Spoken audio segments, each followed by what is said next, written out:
ఏంటంటే ఇలా 150 కోట్లతో గుడి కావచ్చు, 2,80,00,000తో సీసీ రోడ్డు డ్రైనేజీలు కావచ్చు, ఇలా 200 యూనిట్ల కరెంటు కాంగ్రెస్ పార్టీ ద్వారా మరి ఉచిత బస్సు మరియు రైతాంగానికి 5 లక్షల నుంచి 10 లక్షలు ఇలా చేయడం అనేది రైతాంగానికి మరియు రైతాంగానికి ఒకే విడతగా 1,00,000 నుండి 2 లక్షల దాకా రుణమాఫీ చేయడం. ఇలా చూస్తుంటే మొన్ననే వాడవాడ తిరగడం జరిగింది పెద్దలు ఎమ్మెల్యే గారితో. ఇలా ప్రతి వాడలో పాత ఇళ్లు కూలగొట్టి కొత్త ఇళ్లు కట్టి కొత్త ఇళ్లకు పోయే కార్యక్రమం మరియు చాలా చీర కూడా పెద్దలు స్థానిక ఎమ్మెల్యే గారు వారికి కట్నంగా ఒక ఆడబిడ్డ కట్నంగా ఇవ్వడం అనేది చూస్తున్నాం. ఇది చరిత్రలో ఇంతవరకు 75 ఏళ్ల స్వతంత్రం వచ్చి 75 ఏళ్లలో ఏ ఎమ్మెల్యే కూడా ఈ విధంగా ప్రతి పేదవారింటికి పోయి ఇలా వారికి శుభకార్యానికి ఒక కట్నంగా ఇవ్వడం అనేది మనం చూస్తున్నాం.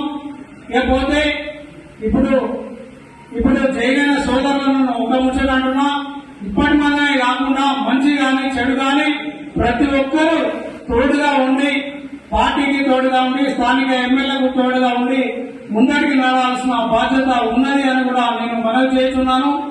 ఇకపోతే ప్రతి విషయంలో ఇలా ఎంతో మంది 2 సంవత్సరాలలో ఇన్ని పనులు చేస్తారా, ఇన్ని 1000 కోట్లు ఎక్కడి నుంచి తీసుకొచ్చి ఇలా పెద్దలు రాష్ట్ర ముఖ్యమంత్రి ద్వారా తీసుకొచ్చి ఇక్కడ చేయడం అనేది చూసి ఓర్వలేక కొన్ని ప్రతిపక్షాలు బురద జల్లే విధానం స్టార్ట్ అయింది. అది తిప్పికొట్టే విధంగా మనకు సంఖ్య ఇలా జనబలం మనకున్నది.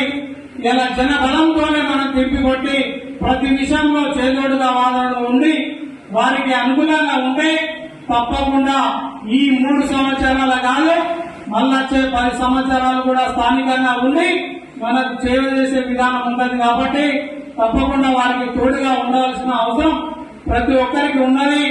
ఇలా వారు అంటే ఎన్నో ఏళ్ల నుంచి 40 ఏళ్ల నుంచి రాజకీయం చేసి ఇలా 1000 కోట్లు దండుకొని ఇలా స్థిరంగా ఉన్నారు. ఇలా స్థానికంగా ఉన్న ఎమ్మెల్యే గారు జనంతో వచ్చి ఇలా జనంతోనే ఉండే మనం జనంతోనే ఇలా ముందడిపోవాల్సిన అవసరం ఉన్నది. కాబట్టి తప్పకుండా వారికి తోడుగా ఉండి ప్రతి ఒక్కరూ ముందట నడవాలని కూడా ఈ అవకాశం ఇచ్చిన పెద్దలందరికీ, వేదిక తెచ్చిన పెద్దలందరికీ ప్రత్యేకమైన ధన్యవాదాలు చెప్తూ మరి వచ్చినటువంటి సోదరులందరికీ కూడా పేరు